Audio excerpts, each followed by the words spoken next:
Awesome. Okay. Yeah. So, Haley, we are so freaking excited to have you. This is Sista Brunch. So, we're the podcast that uplifts the stories of Black women and gender expansive people who are thriving in entertainment and media, like you are. You. And we're just thrilled to have this chance to sit down with you, learn a little bit about Tendaberry, and most importantly, learn about you and let you know, like, this is a community that is here for you, and especially because you're going to be entering in, right? Like, I feel like you're this new crop, and we're excited. We're very excited. So, welcome. No pressure. No, not at all. Not at all. No pressure. My parents named me Fanchon, and it's from the Chinese Revolution. They were hippie communists and Black Panthers, self-proclaimed. Cool. Yeah. And the name means to turn over. So they use this as a small village use it as their motto to start the revolution. It's amazing, but it's a lot of pressure too. Yeah. It's kind of not fair. Yeah. Like sometimes I'm like, can I just be Joanne? Mine was like, I want to just be Jennifer. Yeah. Okay. We got the J. Really bad. What does Haley mean? Like, Haley means heroine. Actually, it's my grandfather's. Come on now. It's my grandfather's name, like last name, surname. Yeah. Amazing. And yeah, my mom named me after him, and he was a really cool. I'm really proud to have guiding his your name. work and your stories. Yeah. Amazing. I like his. I used to hate the name because I think back in like the 90s or whatever, 2000s, it was very like girly. But now I'm like, oh no, actually this is a very gender neutral name. Honestly. Absolutely. And I like started to embrace it. It's good. It's a good one. Yeah. I like having that gender neutral name too because I like to explore names because I feel like that's the first thing people learn about us. And so they make these presumptions about our racial background or our gender or and sometimes I think that's a bonus that they don't know, but it can privilege you too, you know? Yeah. So. Yeah, I was such a tomboy when I was little. And I was too. I rejected. I was on my high school football team. Oh, wow. I played wide receiver. Oh my God, I would have been so jealous of you when I was little. I'd have been like, I want to be that girl. That's so cool. I love it. So, Haley, tell us your journey. You've been to Sundance before, so go back as far as you want to go. Like, it could be, I mean, we already started with your grandfather a little bit. It could be your ancestors. It could be when you were born. But how did you get here? How did I get here? So, I guess I could say the easy story is I went to film school. Why did you go to film school? I did not have any other end to filmmaking, really. Yeah. I didn't have another, like, a path. And, like, my parents were, like, really into education. My mom was like, you're going to get your degree, so you're going to go to college. So if you want to go study film, that's your, your thing. And they always, they were always very, especially my mom, encouraging me to kind of go into the arts and stuff. They were very supportive. I started out wanting to act. Okay. And I think it was because at that time I was with my family. I moved around a lot. I was homeschooled. So it was very easy to be yourself sort of in that environment. Sort of. At least with my siblings. And I was very like outgoing sometimes. But anytime I went out, it was very hard and I was very shy.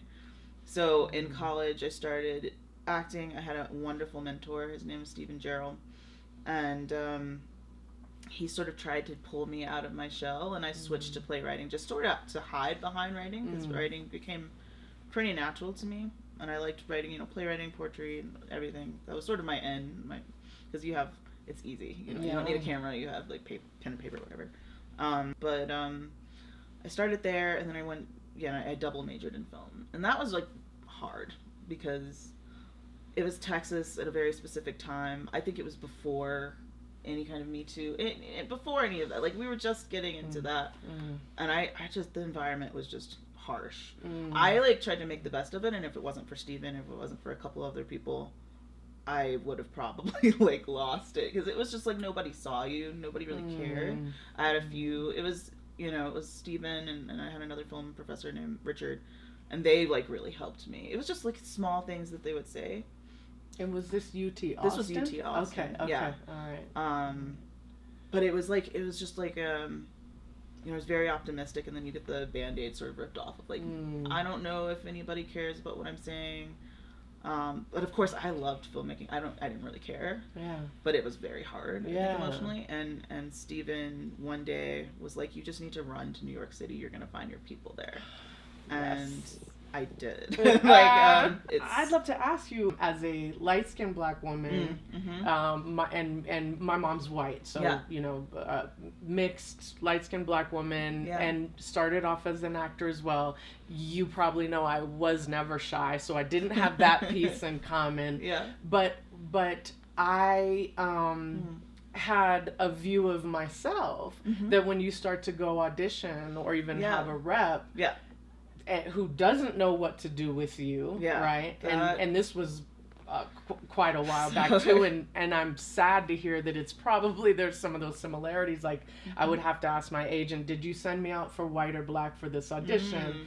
And I determined how I wore my hair, or you know, then there became like the ethnically ambiguous, and so I want that was a whole curious. That was everything we would talk about all the time. Like me and Steven, I think that's why I like quit acting before I even had to deal with it. Yep.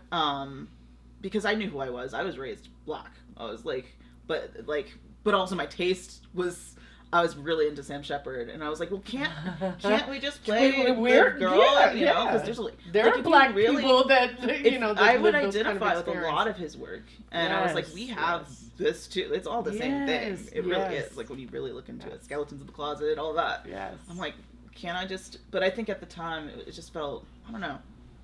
I was very confused, and I was trying to figure it out. Steven helped me through that a lot. Like he was amazing. And I also completely understand the idea of getting to New York and being like, okay, because New York is that city where it's like, you know, we get to be everything. And listen to you. And I think maybe it was the experience of like being in grad versus undergrad. You know, it's like people actually think you have a brain. You know, like you're not stupid, and you've sort of proved yourself to know something. But I don't know. That was just very gratifying experience. You know? And Tendaberry is really a love story to Brooklyn, right? Yes. It's this. Yes. So and it did those seeds get planted for loving up on Brooklyn in that way? For sure. Like when I think it was my goal when I moved to New York is just to take everything in. I'm kind of like shocked at myself now looking back, because when I first moved, I would just go pick a subway line and just go ride it, and I just wanted to explore the city, so I did that a lot and got a sense for New York and, you know, the people, and I just kept my ears open, kept my eyes open. I took a lot of pictures. I don't know, it was my goal. I just didn't want, when I was younger, I just didn't want things to slip away, so I tried to mark everything. Like I was reading, so Sundance described, and maybe you use this to describe Tendaberry, as an elliptical narrative. Yeah, I know. Heard it described like that. I'll admit I had to go Google it and be like, what exactly does that mean? Is it? I think in a way.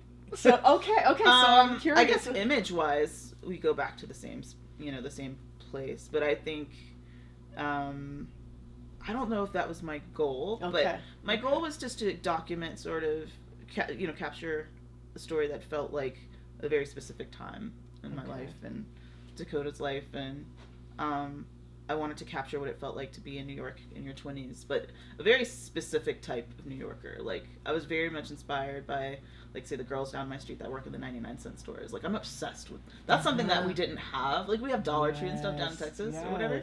But, like, the bodega and the 99-cent store was something that Steven told me. It was like, you could find everything. I was like, yeah, whatever. I don't know what this is. Like, but it literally is, like obsessed with them. And I'm like, okay, this girl has to work in a 99-cent, like, it was just, like, all of that texture I wanted to capture. I was like, okay, this girl, she's not working at Target, she's working at one of these. And, it's just based on a lot of people in my neighborhood. It started out as a vignette film, about different people in my neighborhood. There was, like, older people, there was, like, an old couple that was separated, and there was a kid and his grandfather, and then there was Dakota, and then there was, like, a group of kids who went trick-or-treating on Halloween, which we filmed, by the way, and that was all, like, inspired by a doc. Like, I just recreated what happened in the doc. And but that, it just became really complicated to cast so many people. Okay. And of course everybody loved Dakota. Like, Dakota is so compelling on screen. Dakota's over there. That's why we keep looking Dakota. at her. I have such a habit of calling her Dakota. She goes Dakota. Yes. But she was so extraordinary. And it was like, you know what? Why can't this film just be about her? She was always like the centerpiece, always. But it was just like, this whole movie should just be about her, and then you can film other things about the people in her periphery. Okay. Okay. So then you also have this Ukraine piece, which I think is really an interesting choice as well. And then you also have a character that has a boyfriend in Ukraine, of all Dakota, places. yeah. So first of all, Yeah, so that inspiration was, I knew that the character was going to live in my neighborhood, and my neighborhood is like everybody from Eastern Europe, like Georgia, Ukraine, Russia, Turkey. There's like such a wonderful melting pot of people in my neighborhood. So I knew that her boyfriend character was going to be like from one of those countries, and then we found Yuri, and he was Ukrainian. Okay. And so I always sort of bend the story to whoever we find. I think originally in the script he was Georgian.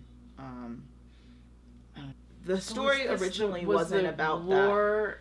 That. It was at that time. So like the goal was to make a film that took place over a year, and whatever happened in that year, we would have to just go along with it. So the character in the story is supposed to go back home.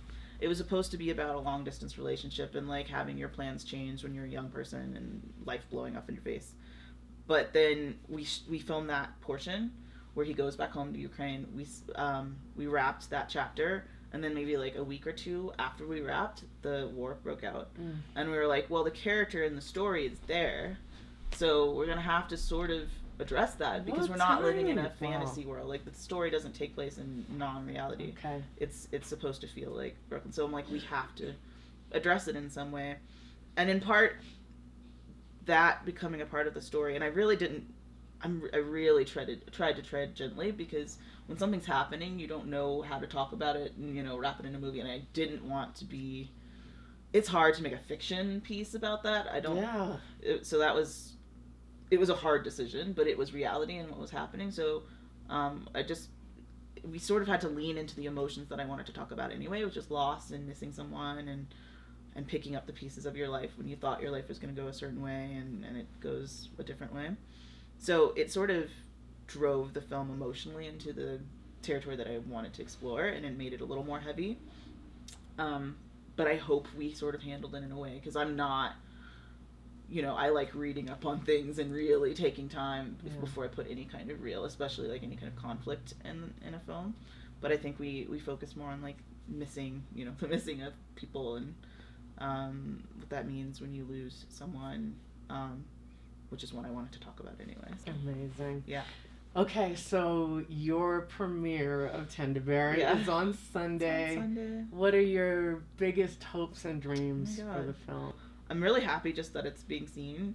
I just want people to feel something, good or bad or whatever. But if I'm really excited for people to meet Dakota and get to know her, because I think she did an amazing job and she trusted us with all of her time. She gave us so much time, and everybody on this film gave us so much time, because we shot it over 2.5 years. I want to say 3. It's 2.5, but it feels like 3 to me. So I just want somebody to feel something. If people think that it feels true to what it feels like living in South Brooklyn, I will be happy. Okay. I'm gonna put out my hopes and dreams for Tendaberry. Okay, thank you. Record-breaking Thank you. deal. Thank you. With a distributor. Thank you. And for you to have the meteoric rise that you deserve, and for Dakota to have the same, for Coda to have the same, yes, Dakota and Coda to have the same, yes. And we are here to watch the journey and support the journey, and we're thrilled for you. It's so great to meet you. Thank you. Thank you for having us.